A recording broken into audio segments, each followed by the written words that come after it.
Hi friends, నేను మీ Komla. Welcome to సాత్విక combs kitchen. ఈరోజు మన సాత్విక కోమ్స్ కిచెన్లోని ప్రాన్స్ బిర్యానీ. ఈ ప్రాన్స్ బిర్యానీని ఎవరైనా ఇష్టంగా తినేస్తారండి. చిన్నవాళ్ళ నుంచి పెద్దవాళ్ళ వరకు కూడా నో చెప్పకుండా చక్కగా టేస్టీగా ఉండి ఈ ప్రాన్స్ బిర్యానీని మన ఛానల్లో ఈజీగా ఎలా చేయాలో ఈజీ ప్రాసెస్ని అయితే చూపించబోతున్నాను. మీరు కూడా ఈ వీడియో చూసిన తర్వాత మీ ఇంట్లో ట్రై చేసి చూడండి. ఎవరైనా సరే రుచి అయితే అదిరిపోయిందని అంటారు. చక్కగా లొట్టలేసుకుంటూ తినేస్తారండి. ఇంకా మనం ఎక్కువ ఆలస్యం చేయకుండా వీడియోలోకి వెళ్ళిపోయి దీని ప్రాసెస్ ఏంటో అనేది చూసేద్దాం. ఇక్కడ నేను ముందుగా రొయ్యల్ని బాగా వాటర్తో క్లీన్ చేసుకొని పసుపు రాసుకుని ఆల్రెడీ పక్కన పెట్టేసుకున్నానండి. అందులోనే 1/2 టేబుల్ స్పూన్ కారం యాడ్ చేసుకోవాలి, 1/2 టేబుల్ స్పూన్ ధనియాల పౌడర్, 1/2 టేబుల్ స్పూన్ జీరా పౌడర్, అలాగే రుచికి తగ్గ సాల్ట్ని యాడ్ చేసుకోవాలి. అలాగే 1 లేదా 2 టేబుల్ స్పూన్ వరకు పెరుగు యాడ్ చేసుకుని వీటన్నిటినీ కూడా రొయ్యలకి బాగా పట్టించాలండి. ఈ మసాలాలన్నీ రొయ్యలకి బాగా పట్టించుకునేలా మనం మిక్స్ చేసుకోవాలి. ఇలా బాగా మిక్స్ చేసుకున్న తర్వాత దీనిని ఒక గంట అరగంట వరకు కూడా మనం పక్కన పెట్టేసుకోవాలండి. ఇలా మిక్స్ చేసుకుని పక్కన పెట్టేసుకోవడం వల్ల బాగా మసాలా అనేది రొయ్యకి బాగా పడుతుంది. తర్వాత ఇప్పుడు మనము బిర్యానీ కోసము బాస్మతి బియ్యాన్ని నేను తీసుకుంటున్నానండి. ఏ బియ్యం తీసుకున్నా సరే గంట ముందుగానే మనం నానబెట్టేసుకోవాలి. నేనైతే ఇక్కడ గ్లాసున్నర బాస్మతి బియ్యాన్ని తీసుకుని నానబెట్టుకున్నానండి. గంట వరకు కూడా మనం ఈ బియ్యాన్ని నానబెట్టేసుకుని పక్కన పెట్టేసుకోవాలి. గంట తర్వాత మనం ఇప్పుడు బిర్యానీ కోసము పెనాన్ని గ్యాస్ మీద పెట్టుకొని అందులో 2 టేబుల్ స్పూన్ల వరకు ఆయిల్ యాడ్ చేసుకోవాలి. అండ్ నెయ్యి అవైలబుల్గా ఉన్న వాళ్ళైతే 2 టేబుల్ స్పూన్ నెయ్యి అవైలబుల్గా ఉన్న వాళ్ళు వేసుకోవచ్చు. లేదంటే 4 టేబుల్ స్పూన్ల వరకు నార్మల్ ఆయిల్నే మీరు యాడ్ చేసేసుకోవచ్చు. ఇలా ఈ 2 మెల్ట్ అయిపోయిన తర్వాత బిర్యానీ సామాన్లన్నీ యాడ్ చేసుకోవాలి. ఈ బిర్యానీ సామాన్లన్నీ కూడా కాస్త అటు ఇటుగా వేయించి మన ఇంట్లో ఏవైతే వెజిటేబుల్స్ అవైలబుల్గా ఉంటాయో అవన్నీ కూడా వేసుకోవచ్చు. లేదు రొయ్యల బిర్యానీ కాబట్టి చాలా టేస్ట్ అయితే వచ్చేస్తుందండి ఏమీ లేకపోయినా సరే.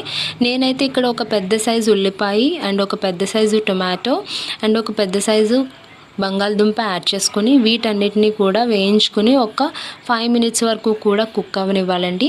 5 మినిట్స్ తర్వాత తీసి చూసినట్లయితే మన వెజిటేబుల్స్ అన్నీ పర్ఫెక్ట్గా కుక్ అయిపోయినాయి. ఇప్పుడు 1 టేబుల్ స్పూన్ వరకు అల్లం వెల్లుల్లి పేస్ట్ యాడ్ చేసుకోవాలి. ఫ్రెష్గా చేసుకుని అల్లం వెల్లుల్లి పేస్ట్ యాడ్ చేసుకొని ఇదంతా కూడా పచ్చివాసన పోయే వరకు అన్ని వెజిటేబుల్స్కి పట్టించేసుకొని కాసేపు అలా వేయించుకోవాలండి. అయితే ఇక్కడ వెజిటేబుల్స్ అనేవి కంప్లీట్గా కుక్ అయిపోయిన అవసరం లేదు. ఒక 80% కుక్ అయిందంటే మిగతా 20% వాటర్లో కానీ అండ్ బిర్యానీ వేసినప్పుడు కానీ అవి కుక్ అయిపోతాయండి. సో ప్రాబ్లం ఉండదు. తర్వాత ఇప్పుడు రొయ్యలు ఏదైతే మనం మసాలా పట్టించి పక్కన పెట్టుకున్నామో ఆ రొయ్యలన్నీ ఇప్పుడు యాడ్ చేసుకోవాలి. ఇలా యాడ్ చేసుకున్న తర్వాత ఇందులో వాటర్ అంతా ఇంకిపోయి ఆయిల్ అనేది పైకి తేలే వరకు కూడా మనం కుక్ చేసేసుకోవాలండి. ఒక 10 మినిట్స్ వరకు అలాగే ఉంచేసేయండి. ఇప్పుడు 10 మినిట్స్ తర్వాత మూత చూసినట్లయితే రొయ్య అనేది బాగా కుక్ అయిపోయిందండి. మీరు చూడొచ్చు ఆయిల్ అనేది కంప్లీట్గా పైకి తేలింది. ఇప్పుడు నేను వాటర్ యాడ్ చేసేస్తున్నానండి. బాస్మతి బియ్యం తీసుకున్నాను కాబట్టి గ్లాస్కి గ్లాసున్నర నీళ్ళు యాడ్ చేసుకోవాలి. సో నేను ఇక్కడ కంప్లీట్గా 2 గ్లాసులు అయితే యాడ్ చేసుకున్నానండి. గ్లాసున్నర బియ్యం తీసుకున్నాను కాబట్టి ఎందుకంటే మనకి రొయ్యల్లో కూడా వాటర్ అనేది వస్తుంది కాబట్టి సో కొంచెం తగ్గించిన ప్రాబ్లం ఏమి ఉండదు. కొంచెం మనకి ఎక్కువైతేనే అన్నం అనేది రైస్ అనేది ముద్ద అయిపోతుంది. సో కొంచెం ముందుగానే తగ్గించుకోండి. ఒకవేళ మీకు సరిపోకపోతే లాస్ట్లో చుట్టూ మన వాటర్ అని యాడ్ చేసుకొని రైస్ని కుక్ చేసుకోవచ్చు. ఇలా కొంచెం మరుగొచ్చిన తర్వాత మనం సాల్ట్ యాడ్ చేసుకోవాలండి.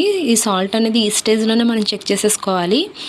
అండ్ పర్ఫెక్ట్గా ఉండాలండి ఈ రొయ్యల బిర్యానీకి. కొంచెం ఉప్పు ఎక్కువైనా తక్కువైనా రొయ్యల బిర్యానీ అస్సలు బాగోదు. ఆల్రెడీ మనం రొయ్యలు యాడ్ చేసాం కాబట్టి జాగ్రత్తగా చూసుకుని అయితే యాడ్ చేసుకోండి. ఇప్పుడు ఏదైతే మనం గంట సేపు నానబెట్టుకున్నామో బాస్మతి బియ్యాన్ని యాడ్ చేసేసుకున్నాను. ఇలా యాడ్ చేసేసుకున్న తర్వాత కాసేపు మొత్తం అంతా కలబెట్టేసుకుని మూత పెట్టేసుకొని ఒక 10 మినిట్స్ వరకు కూడా మనం ఎక్కడ కూడా డిస్టర్బ్ చేయకుండా 10 మినిట్స్ వరకు కుక్ అవనివ్వాలండి. 10 మినిట్స్ తర్వాత చూసినట్లయితే మన బిర్యానీ ఈ విధంగా రెడీ అయింది.